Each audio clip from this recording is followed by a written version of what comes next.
Hydroponic versus organic vegetables, nutrition, microbiomes, and what the body actually needs by AZLAN ADNAN MA. Saturday, 3rd of January, 2026. Debates about food often collapse into ideology. Organic farming is framed as natural and morally virtuous. Hydroponic farming is framed as technological, artificial, and therefore suspect. This framing is misleading. These systems are not moral opposites.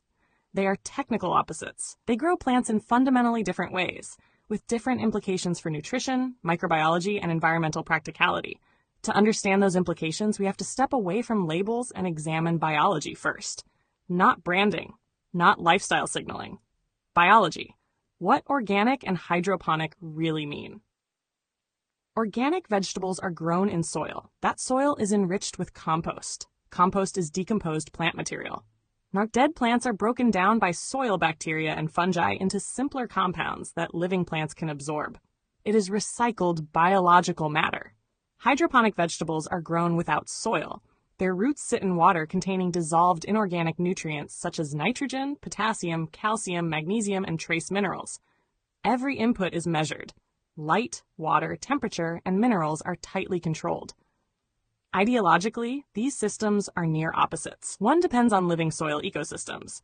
The other replaces soil with chemistry and engineering. Both can grow vegetables. They do not grow the same biological context. A note on environment and practicality. Secondary, but not irrelevant. Before turning fully to human nutrition, it is worth acknowledging context. Organic farming tends to support soil biodiversity, but often produces lower yields and suffers higher pest losses. This can translate into higher land use and longer transport distances, which affects freshness and nutrient retention.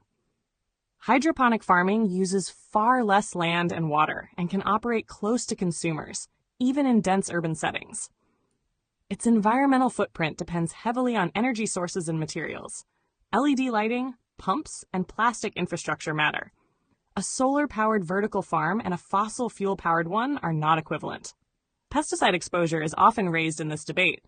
Organic systems generally use fewer synthetic pesticides. Hydroponic systems often require none at all.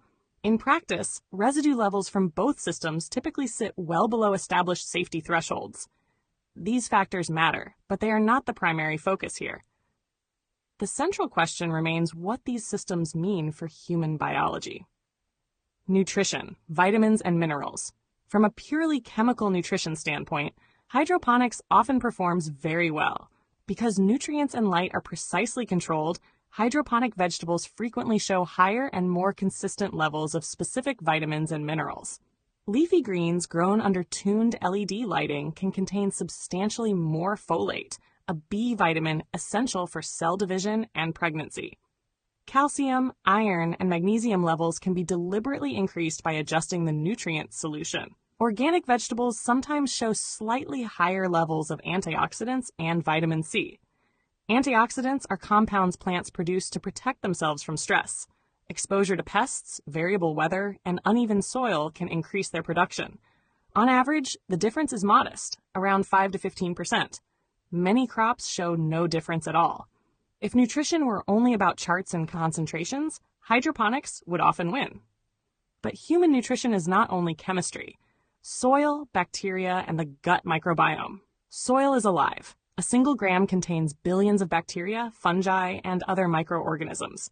Many of these organisms specialize in breaking down cellulose. Cellulose is dietary fiber, the structural material of plant cell walls. Here is the key connection. The broad groups of bacteria that digest plant fiber in soil are closely related to those that digest fiber in the human gut. This internal ecosystem is called the gut microbiome. In adults, the gut microbiome weighs about 1.5 kilograms. It is not fully inherited at birth. It is assembled over time. One contributor to that assembly is food, especially raw or minimally processed plant foods grown in soil. Raw vegetables carry a leaf surface microbiome and, when soil grown, a smaller but meaningful population of soil-associated microbes. Hydroponic vegetables are not sterile. They still host leaf microbes, but their microbial diversity is lower because the soil ecosystem is absent. Heat kills these organisms. Fully cooked food contributes little to microbiome replenishment. When microbial diversity actually matters. For most people, this difference is not a problem. If someone eats fermented foods, some raw vegetables, and a wide variety of plants, hydroponic produce poses no health risk. Problems arise only under narrow conditions. Diets dominated by cooked foods, low plant diversity, and minimal fermentation can worsen existing gut imbalance, known as dysbiosis. When fiber is not fully digested, it ferments instead. Fermentation produces gas and trace ethanol. Gas causes bloating and discomfort.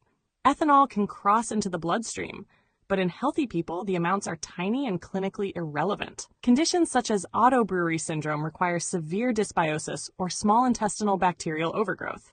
There is no evidence linking normal hydroponic vegetable consumption to brain fog or intoxication in healthy adults. The issue is not hydroponics. It is microbial neglect, how to avoid the problem entirely. Supporting the gut microbiome is straightforward. Eat fermented foods regularly. Tempeh, kimchi, sauerkraut, ham choy, and tapai all contribute live cultures. Eat some raw plant foods, especially root vegetables. Wash them. Do not sterilize them into lifelessness. Aim for diversity. A widely accepted benchmark is at least 35 different plant species per week. Vegetables, fruits, herbs, legumes, grains, nuts, and spices all count. Meet these conditions, and hydroponic vegetables are nutritionally sound. The bottom line. Hydroponic vegetables are not nutritionally inferior. In many cases, they are superior on paper. Organic vegetables contribute something different: greater microbial exposure and ecological complexity. The gap between them is far smaller than popular slogans suggest. Human health does not require ideological purity. It requires balance. Eat hydroponic greens for reliability and freshness. Eat soil-grown vegetables for microbial variety. Eat fermented foods to keep the gut alive. Eat widely.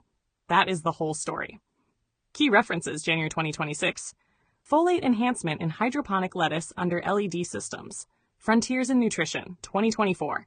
Antioxidant and vitamin content of organic versus conventional crops, a meta-analysis. Nutrients, 2023. Phyllosphere and soil-associated microbiomes on edible vegetables, mBio, 2025. Colonic fermentation, endogenous ethanol production, and clinical thresholds. Gut, 2024. An invitation. Join me on Monday, 26th of January 2026 over lunch to discuss this and other issues related to nutrition and health. Full details are as follows. Day and date, Monday, 26th of January 2026. Time 12:30 to 14:30 hours. Venue Cafe MAB. Address Malaysian Association for the Blind, MAB. Jalan Tabing off Jalan Tun Sambanthan 4 Brickfields, 50470, Kuala Lumpur. Attendance. Attendance is free of charge for all persons with disabilities, PWD holding an OKU card. However, places are limited and depends on donations and sponsorship received. Donation attendance is by donation for able-bodied and sighted participants. Minimum donation is RM20, which should cover your lunch as well as for one PWD. Any balance will go towards my various eye treatments.